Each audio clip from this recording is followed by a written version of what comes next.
I went home for the first time in 3 days. When leaving, throw your keycard in the company trash bin on the way out.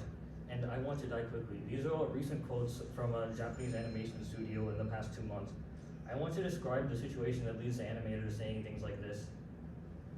Oh my god. Not again.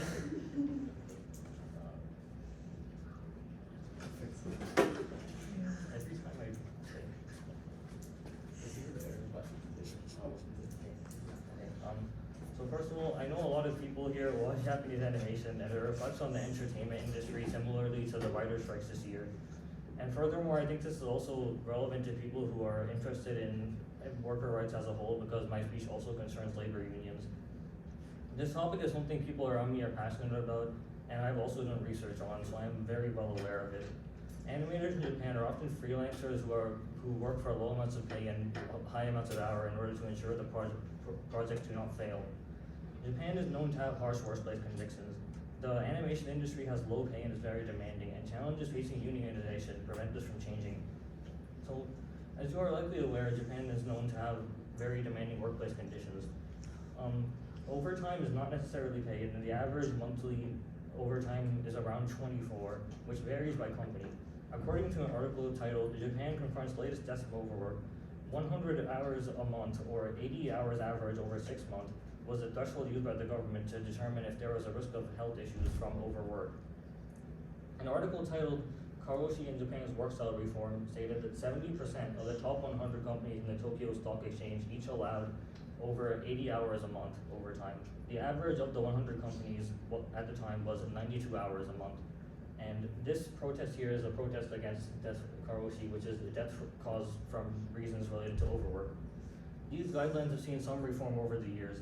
60 hours over 60 hours a month is no longer allowed by the government, and the effects on people's health are known to be significant, with around 10,000 people a year dying from cardiovascular issues related to overwork a year. Now that I've established some of the surrounding conditions, I want to talk about how this specifically affects animators. According to a New York Times article, animators are largely, entry-level animators are largely freelancers who are paid less than $2 per drawing, and the average wages for animators below 40 is below the poverty line.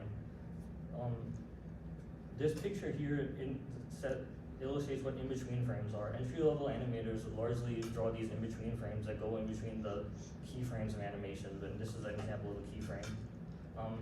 A paper from the International Journal of Japanese Sociology stated that animators on average work 10.2 hours a day, and 73.3% earn less than 1 million yen a year, which is less than the minimum wage mandated by the Tokyo metropolitan government.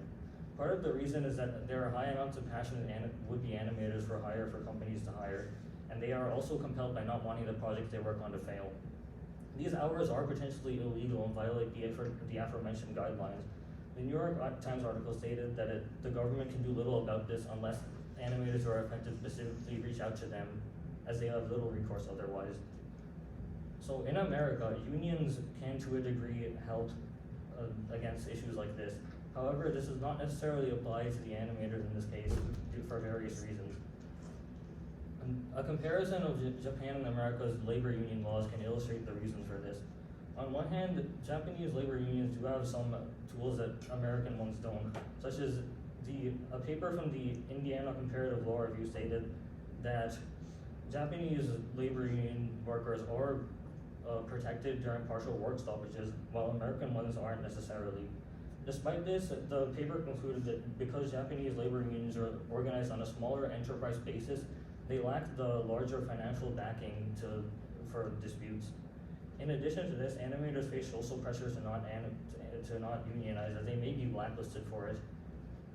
And they don't have pre-existing large unions, and so a lot of lower-level animators largely feel that it would not be an effective solution. For these reasons, the difficult conditions that animators face in Japan could persist. Japan has a history of workplace conditions like this. Animators are still very much affected by it, and they cannot unionize due to societal conditions. Animators are often underpaid, passionate freelancers, and they are affected by these conditions. I hope you learn more about the workplace conditions that Japanese animators face. Thank you.